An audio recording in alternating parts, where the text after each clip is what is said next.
A state of emergency has been declared in New Zealand's second largest city after a major earthquake. The quake, with a magnitude of 7.1, struck Christchurch on the country's southern island. There's been widespread damage in the city with power, gas and water supplies severely disrupted, Ianwood's reports. Even though there were no deaths and only a few injuries, the widespread damage meant that this was the most significant earthquake to hit New Zealand in 80 years. This is it, the big earthquake. A country used to regular minor tremors was jolted from its slumber at around 4:30 a.m. and kept awake by a series of strong aftershocks. Oh my gosh, well that shake lasted probably over a minute. We've got no power, we've got no water. The roof was actually waving, it was going like a wave, the sprinkler systems went off, there was stock falling everywhere, we got major flooding, the power was out. Everyone got out okay though, it was very, very scary. Emergency workers and sniffer dogs checked rubble in case anyone was buried, but remarkably no one was. It may have been worse if the quake had struck during daylight hours, when people would have been in the streets as the walls tumbled around them.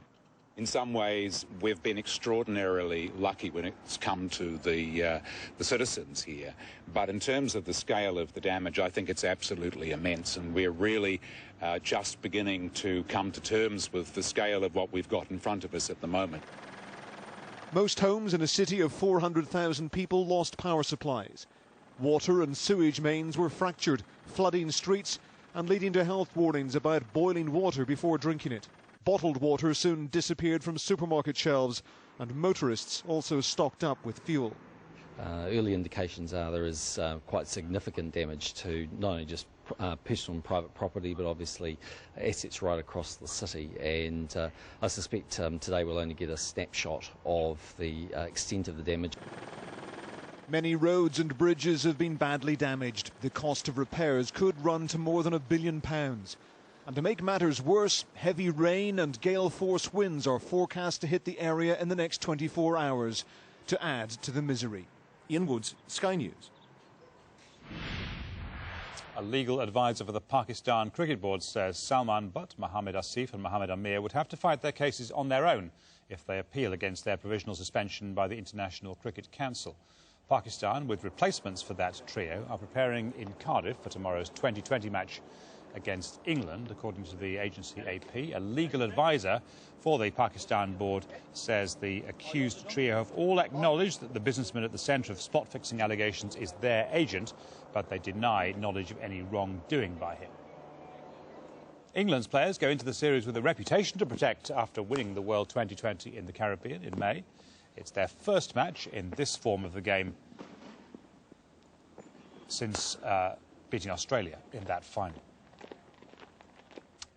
Kevin Pietersen is making his second appearance for Surrey today, having been dropped by England. He's playing in a 40-over match against Sussex at Hove, and he reached 50 in the grand manner with this 6. He's moved on to 75 not out. Surrey 176 for 6 in the 29th over, having chosen to bat first. A knee injury has ruled defender Michael Dawson out of England's Euro 2012 qualifier against Switzerland on Tuesday. He was carried off during the second half of last night's match against Bulgaria. Dawson's been released by England and will now be assessed by Tottenham's medical staff. 7 minutes from half-time at Twickenham on the opening weekend of a new rugby union season, the first half of a double-header, and it is Saracens who lead by 10 points to 3, scoring their second try right now to add to an earlier one from Ernst Joubert. Ryan Lamb with a penalty from London Irish. Wasps against Harlequins to come at 4:30 at Twickenham. At 3, newly promoted Exeter start against Gloucester. A month to go to the Ryder Cup, and Europe's players are in good form on both sides of the Atlantic. Miguel Angel Jimenez is leading the European Masters at Crans-sur-Sierre in Switzerland. The Spaniard is 17 under par after 13 holes. Wild card pick Eduardo Molinari is second, 3 shots off the pace. You follow it live on Sky Sports HD1. Roger Federer continues his quest for a 6th US Open title this evening. He plays the Frenchman Paul-Henri Mathieu for a place in the last 16. World number 1 Rafa Nadal is on course still to win his first title at Flushing Meadows. The Spaniard beat Denis Istomin of Uzbekistan in straight sets to reach round 3. And